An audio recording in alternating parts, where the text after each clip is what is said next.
The Where Our Minds Wander podcast may contain sensitive content and explicit language. Listener discretion is advised.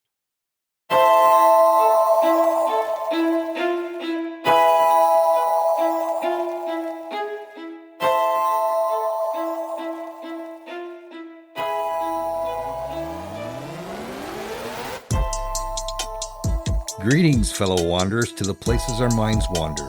Where strange lights speed beyond reason across a clear night sky. The house at the end of the road where disembodied voices whisper and strange noises make the living shiver. Lurking shadows hiding on the edge of the woods just outside your back door. Odd, true events throughout time that lead you down the rabbit hole. I'm Wes. And I'm Beth. And this is Where Our Minds Wander. Hello and welcome to Where Our Minds Wander. I'm Wes, and across me is my wife, Beth. Hello, everyone. So, we're on summer vacation, and the weather's been gorgeous out. So we decided to get out and check out some yard sales this week. And I gotta say, we had some nice finds. Beth picked up 2 framed Egyptian paintings on papyrus. I did, and they fit right in with our eclectic mix of stuff. I don't know if we have a style exactly. I guess it's kind of a mix between Victorian, Gothic, and Bohemian, I guess you'd say. And I know Egyptian stuff is none of those things, but they still needed to come home with me. Yeah, I'd say that about describes our place. I mean, I prefer things from the late 1800s up until about the 1960s. Yeah, anything with a history, because then I find myself wondering, who owned it before us and what it meant to them in their daily lives. And obviously someone traveled to Egypt and brought those paintings home. That they did. And, funny you say that because I'm sharing a story tonight about 5 men who went on a short trip. And they brought cool stuff home? No, they didn't bring anything back home. Okay, I knew I was being too optimistic. What are you talking about tonight? So tonight I'm talking about the unsolved case of the Yuba County Five.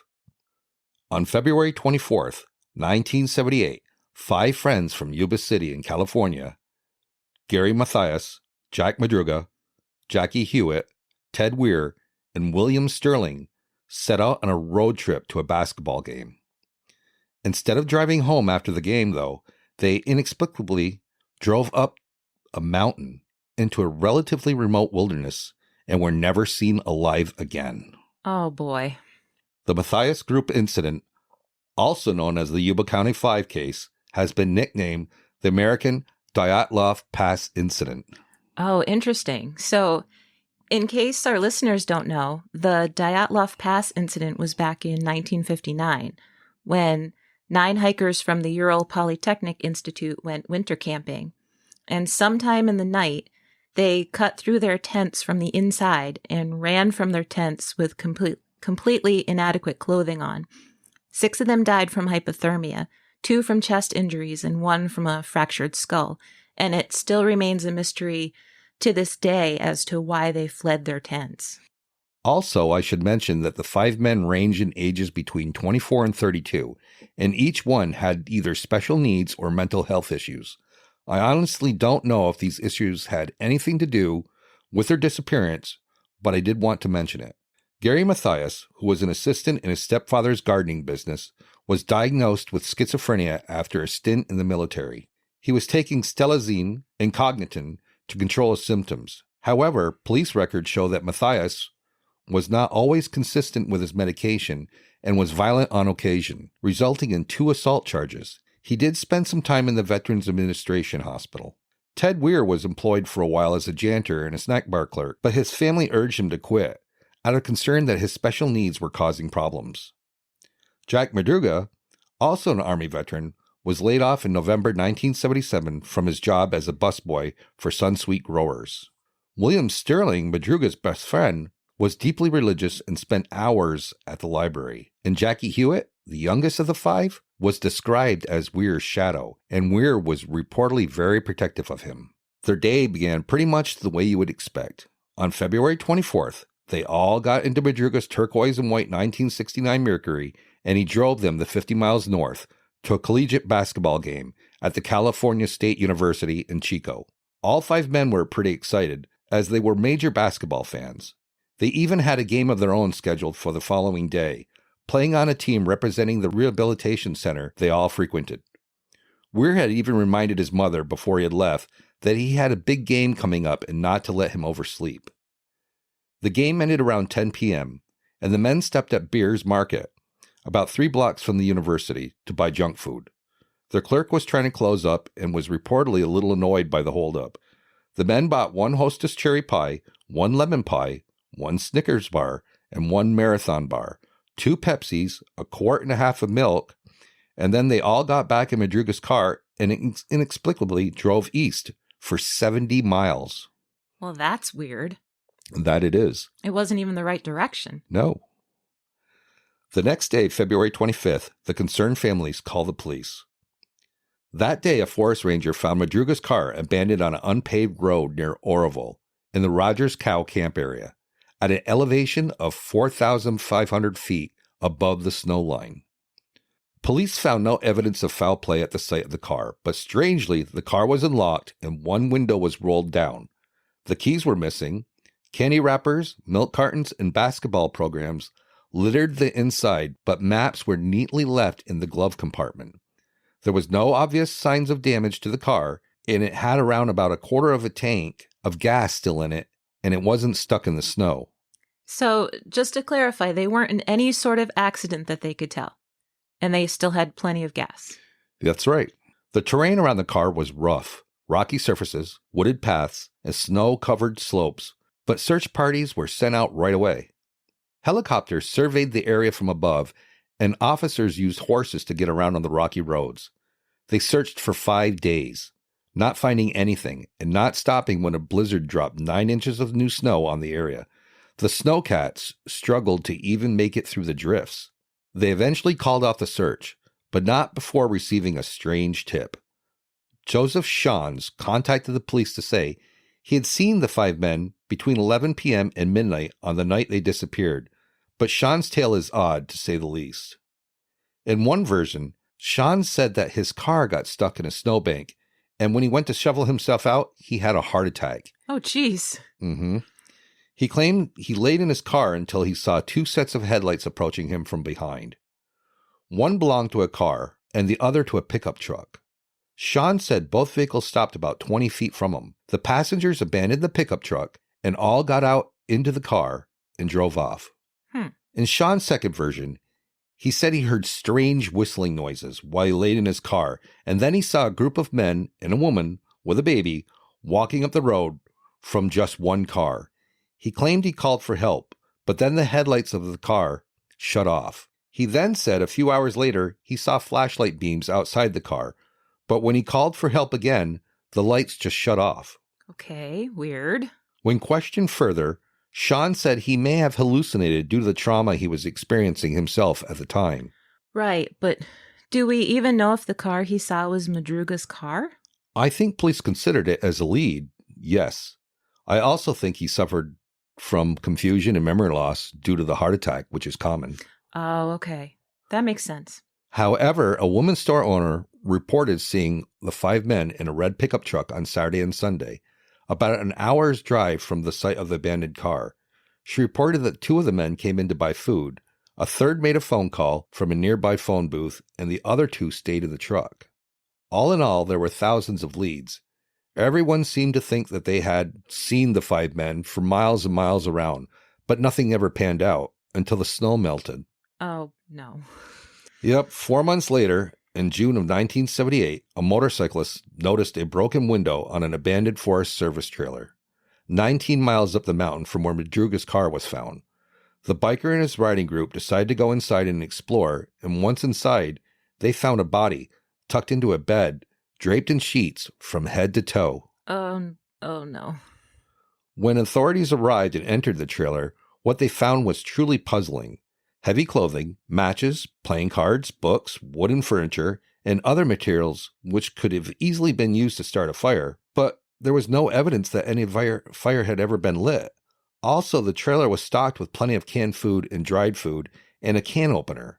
In addition, in a storage shed outside, there was a year's supply of sea ration and abundance of freeze-dried meats. There was also a propane tank connected to the trailer, which could have easily provided a ready source of heat and cooking fuel, but it was untouched. That's all very strange. That it is.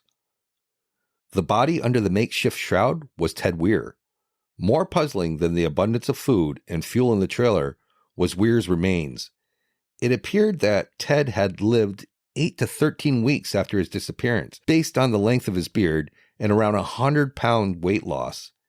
He weighed just 120 pounds at the time of his death. So that's a 100-pound decrease in weight. In just 4 months. Right. Well, 8 to 13 weeks are saying it wasn't even the 4 months. No.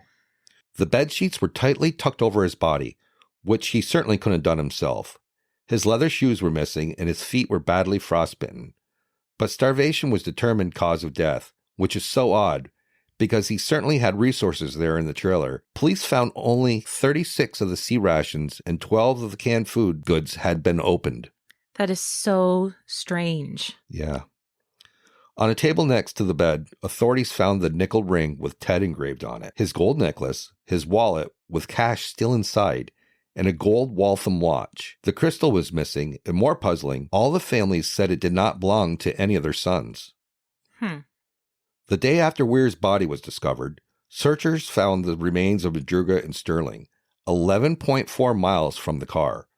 Madruga had been partially eaten by animals and dragged about 10 feet to a stream. He lay face up, his right hand curled around his watch. Sterling was in a wooded area, his bones scattered over 50 feet. Police believe that although Weir had made it to the abandoned cabin, Madruga, who still had his car keys on him, and Sterling just couldn't make it. 2 days after that, closer to the trailer, Jackie Hewitt's father found his son's remains, along with a pair of Levi's and Ripple-soled shoes. An assistant sheriff from Plymouth County found his skull the next day, about 100 yards downhill from the rest of the bones, which was later confirmed to be Hewitt. That's awful. His own father finding him, that's horrifying. Yeah, I think that would be pretty traumatic for him. All 3 men found outside the trailer were northeast of it. Northwest of the trailer, about a quarter mile away, searchers found 3 wool Forest Service blankets and a 2-cell flashlight lying by the side of the road. The slightly rusted flashlight was in the off position, and it was impossible to tell just how long it had been there. The only sign of Gary Mathias were his tennis shoes, which were inside the Forest Service trailer. Investigators thought he might have taken them off to put on Weir's leather shoes. They thought perhaps Mathias's feet were swollen from frostbite and Weir had bigger feet, so he just swapped out his shoes. Mathias, though, has never been found.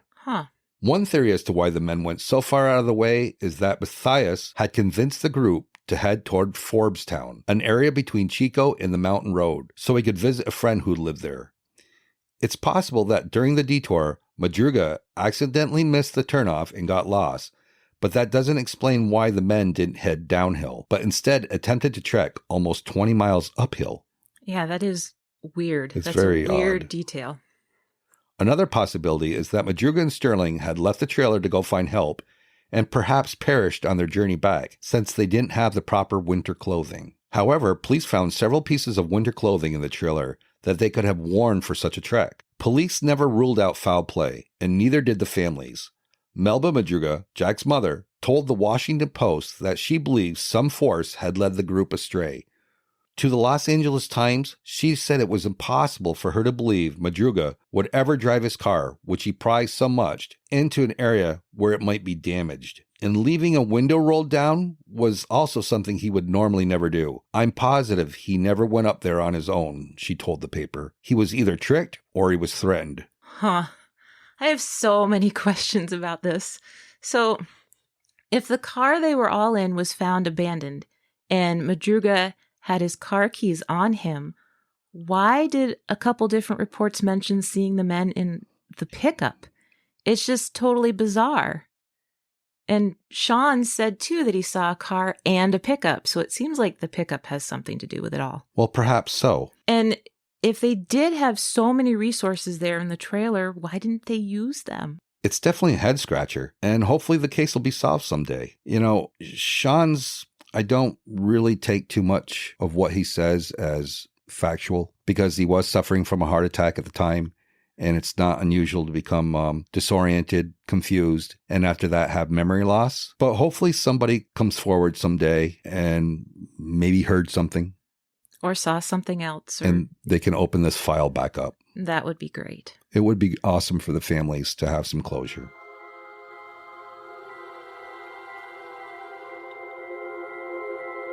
Hey, did you know? American novelist Mark Twain was born in 1835, a year in which Halley's Comet was seen. In 1909, Twain said, "I came in with Halley's Comet in 1835. It is coming again next year, and I expect to go out with it. It will be the greatest disappointment of my life if I don't." He died on April 21st, 1910, when Halley's Comet was again visible. Who'da thunk it?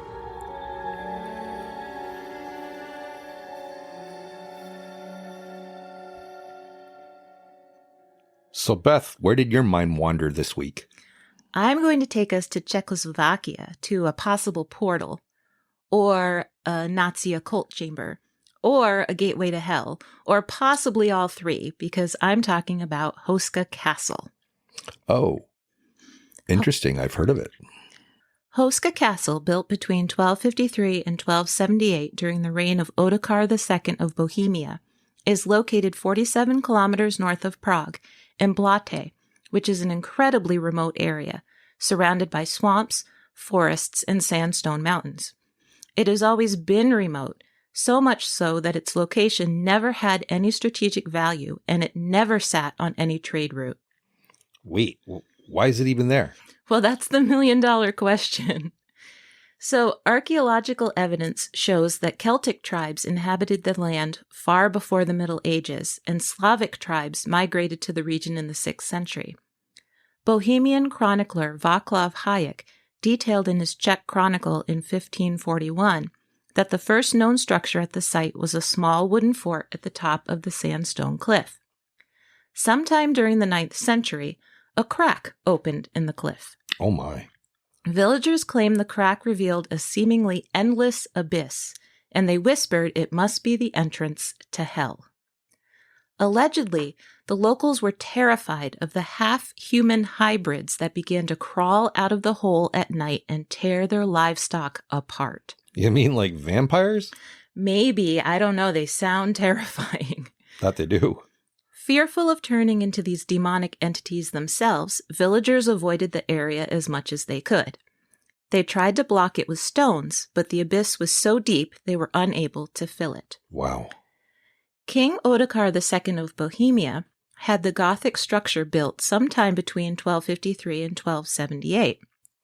Oddly, the original construction never had stairs from the courtyard to the upper floors, and most of the structure's defenses were built facing inwards. So it was as if it was built to keep something trapped within its walls rather than to keep invaders out. Yeah, it certainly sounds it. Unfortunately, this setup isn't visible today because after the 30 Years' War in the mid-1600s, the castle's tower, moat, and other defenses were dismantled. As part of a decree issued by Emperor Ferdinand III to make private castles more accessible, Hoska's earthen ramparts were also taken down at that time. When construction of the castle began, local prisoners who had been sentenced to death were invited to the site and offered a pardon if they agreed to be lowered down into the cave and then to report what they saw. No way. Yeah. I wonder how many people signed up for that. Quite a few, apparently. Legend says that the first volunteer was lowered down until they couldn't see him anymore, but they heard his screams. When they pulled him back up, he was still screaming, and his hair had gone completely white. He died 2 days later from unknown causes. Allegedly, this event was repeated numerous times with other willing prisoners, all of whom began screaming from inside the void and then died soon after being lifted back onto solid ground. All right. That makes me question if there were poisonous gases trapped and that they were exposed to it. Me too. And so I did a quick internet dive to see if exposure to any known noxious gases can turn your hair white, but I couldn't find anything. But fear and stress can make your hair go gray, but it takes time. Yeah, that's true. Hearing about the effects on the prisoners, King Ottokar had the gateway to hell sealed with stone plates. And he commissioned a chapel to be built on top of it to make sure the gate stayed closed. The chapel was dedicated to the Archangel Michael, who led God's armies against Lucifer's fallen angels, I suppose as an added measure of protection. Another legend is that during the 30 Years' War in 1639, the castle was occupied by a Swedish mercenary commander named Oranto. He allegedly practiced black magic and worked nightly in his laboratory, trying to create an elixir for eternal life. Oranto's soldiers also allegedly terrorized the locals. The villagers lived in constant fear until 2 local hunters snuck up to Hoska in the middle of the night and shot Oranto through a window. No way, really? Yes, but despite Oranto's death, locals still continued to avoid the area. I imagine they did. There are records that indicate Hoska Castle did trade hands between various nobles and aristocrats in later centuries. It was renovated in the 1580s, fell into disrepair by the 1700s, and was fully restored in 1823 into a Renaissance-style chateau. Interesting. In 1836, during a walking tour of the region, famous Czech poet Karl Heinrich Mácha spent a night at Hoska. He later recounted his experience in a letter to his friend Edward Hindle. In the letter, Mácha claims he was visited in his dreams by a terrible vision. He described his soul descending into a pit and being transported into a hellish mechanized future. It was Prague, but in 2006. Mácha wandered around in horror and despair. He wrote that he met a girl in this future world who showed him moving pictures in a small casket. He also walked in complete darkness along high sandstone cliffs, riddled with holes that projected an eerie yellow light. This is pretty strange because it's almost as if he's describing the enormous blocks of apartments that loom above the outskirts of modern-day Prague today. Perhaps a premonition. I mean, that's pretty creepy. Yeah, well, they're saying that it could have some portal characteristics there at Hoska Castle. It certainly sounds it. In 1924, the castle was purchased by Joseph Simonek, the owner of Skoda Auto, one of the oldest car manufacturers in the world. In the 1940s, the Nazis commandeered the castle during their occupation of Czechoslovakia, which is strange again because the castle still lacked outer defenses and was 30 miles from Prague. Well, that's bewildering. According to castles today, some believe the castle was intended as a place to house the 13,000 manuscript library of SS leader Heinrich Himmler, who was obsessed with the occult and believed that its power would help the Nazis rule the world. Himmler allegedly feared his collection of occult materials would be destroyed. So in that sense, Hoska Castle would have made a perfect hiding spot. At this time, locals began noticing and talking about strange lights and horrifying sounds coming from the castle. Some say that many top Nazi officials, including Himmler, attended black magic ceremonies at the castle in which they attempted to harness the power of hell. Rumors swirled about dimensional portals and psychic experiments. Regardless, skeletons of 3 German soldiers were later unearthed in the inner courtyard. All 3 had been executed, and no one knows why. I could see them doing that. Mm-hmm. It's also been proposed that Hoska was one of the SS's secret breeding farms, where young women of acceptable blood were brought. Oh my God. Yeah, I won't go into any more about that. Whatever the Nazis did use it for, after the war it was necessary to clear the castle area of landmines, which is really strange considering it was so isolated.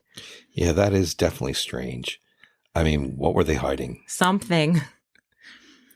The existence of the landmines is one reason why the current owners, who are members of the Simonek family, they regained ownership of the castle after the war and they've owned it ever since, will not allow any excavation inside the castle to determine if the massive abyss is actually there, because they're afraid of still undiscovered German explosives. The Simonek family opened the castle to the public in 1999.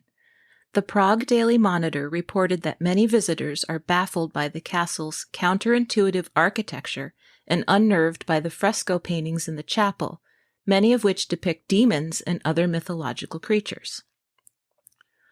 One of the paintings, for example, depicts a centaur with the upper body of a woman. It was pretty unheard of at the time the chapel was built to include depictions of pagan mythology in a church.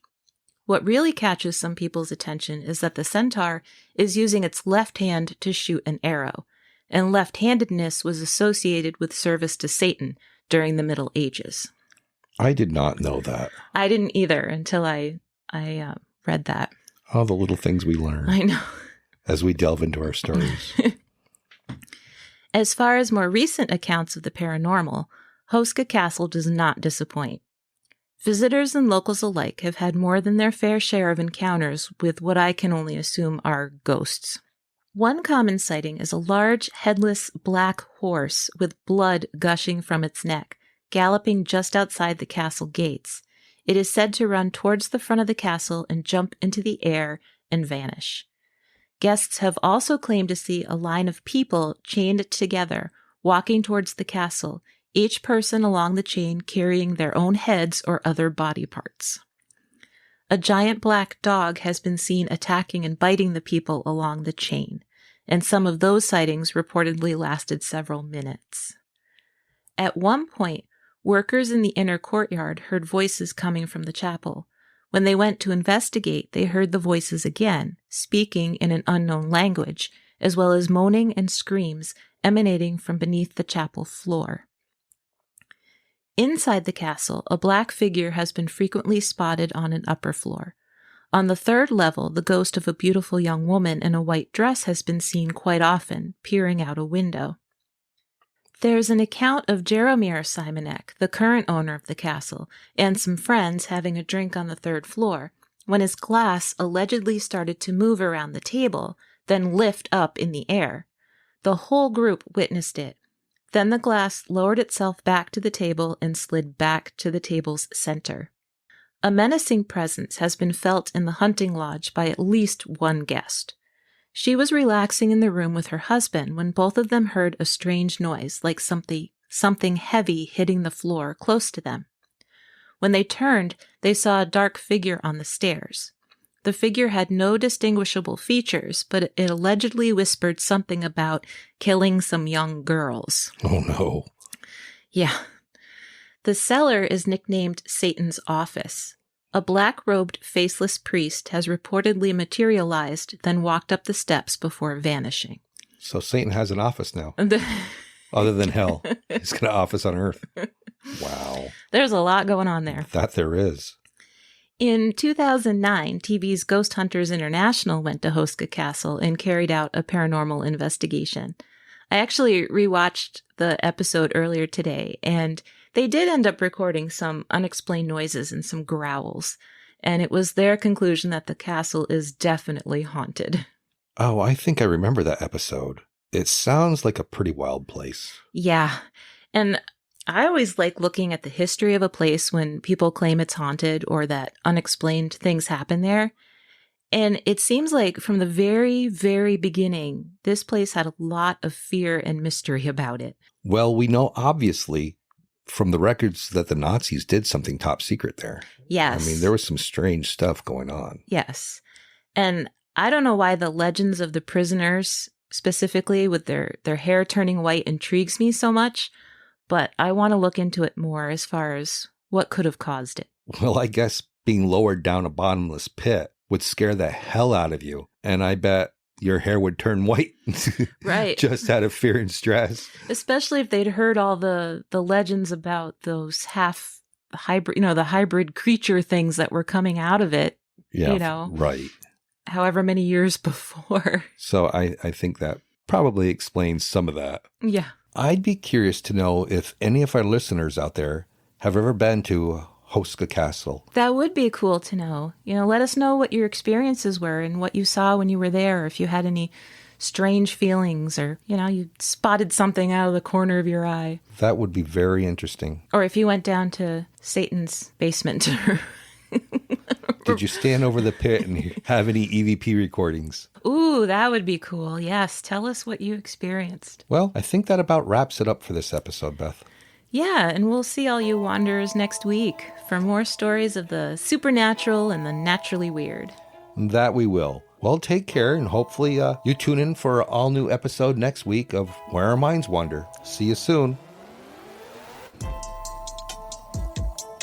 Thank you for joining us.